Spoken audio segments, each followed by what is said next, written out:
All right, today we're tackling a really fascinating historical mystery. What did Christianity actually look like right after the apostles? I mean, in the very next generation. Because the answer we find in some of our earliest records, well, it might just surprise you.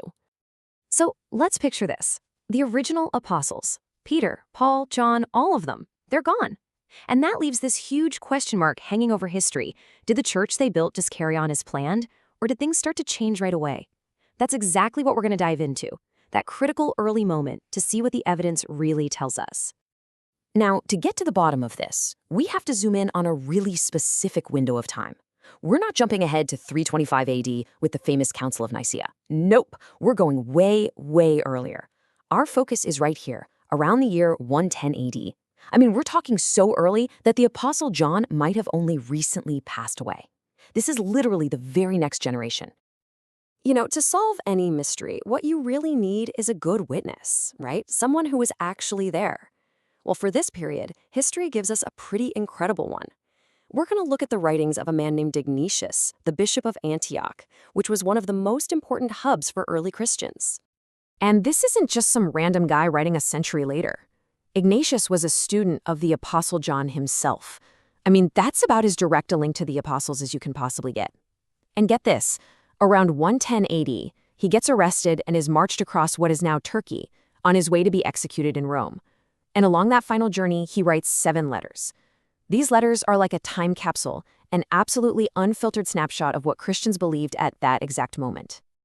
Okay, so let's dig into these letters. What's the first big clue we find? It's all about church leadership. Like, who was in charge? What did their authority even look like back then? And what he describes isn't some loose, informal gathering. It's incredibly specific. He talks about this structured, 3-tiered system, bishops, priests, and deacons. And listen to the language he uses. This isn't just, a good idea. He says you should follow the bishop as you would God, that doing things without him is serving the devil, and that without this specific structure, there is no church, period. So the big takeaway from this first clue, this was not some kind of loose, everyone gets a vote community. For Ignatius, core Christian practices like baptism or the Eucharist, which he calls a love feast, were only valid, only lawful if they were done under the bishop's direct authority. It was formal and it was exclusive. All right, clue number 2, and this one builds right on top of the first. Let's talk about the most central ritual for Christians, the Eucharist, or what many today call communion. What did these very first Christians believe was actually happening there? And this is where it gets really, really interesting. Look at how black and white he is about this. He doesn't say the Eucharist is a symbol or a nice reminder. No, he states flat out that it is the flesh of Jesus Christ. He even points out that heretics, the people with false beliefs, stay away from the Eucharist precisely because they refuse to confess that it's the real flesh of Christ. And if that wasn't clear enough, he calls it the medicine of immortality. I mean, just think about that name. That tells you he believed this had real, objective, transformative power. This wasn't just a mental exercise for them, it was a supernatural event. Okay, so let's put our clues together. We've got a church with a strong 3-tiered hierarchy centered on bishops, and we've got a core belief in the real presence of Christ in the Eucharist. So, what does this all mean when we look at the big picture of Christian history? Well, this is where we get to what our source material calls the fly in the ointment. Because what Ignatius wrote way back in 110 AD presents a real challenge for some of the common narratives about early church history, especially some of the versions you might find within Protestantism. So let's just unpack this argument step by step. First, you've got Ignatius, writing right after the apostles. He's our earliest non-biblical witness. Second, the church he describes looks, very hierarchical and very sacramental, features that we strongly associate with Catholicism today.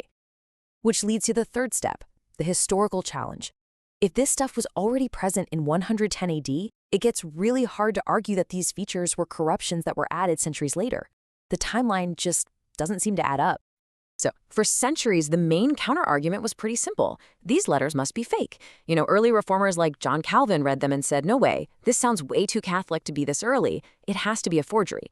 But, and this is a huge but, modern scholarship, and that includes a ton of prominent Protestant historians, has overwhelmingly concluded that these 7 letters are the real deal. They're authentic. So that old argument that they're fake just doesn't really hold water with historians anymore. And then there's this one final, stunning little tidbit from his letters. In his letter to the church in Smyrna, Ignatius drops a bombshell. He writes, "Wherever Jesus Christ is, there is the Catholic Church." Just let that sink in. This isn't from the Middle Ages. This is the very first time in recorded history that the phrase, the Catholic Church, ever appears in writing. So this whole journey back to 110 AD with one of our earliest Christian witnesses as our guide, it leaves us with a final and, a very provocative conclusion to think about. The source material we've been exploring wraps all this up by referencing a famous and, let's be honest, a very provocative quote from Cardinal John Henry Newman.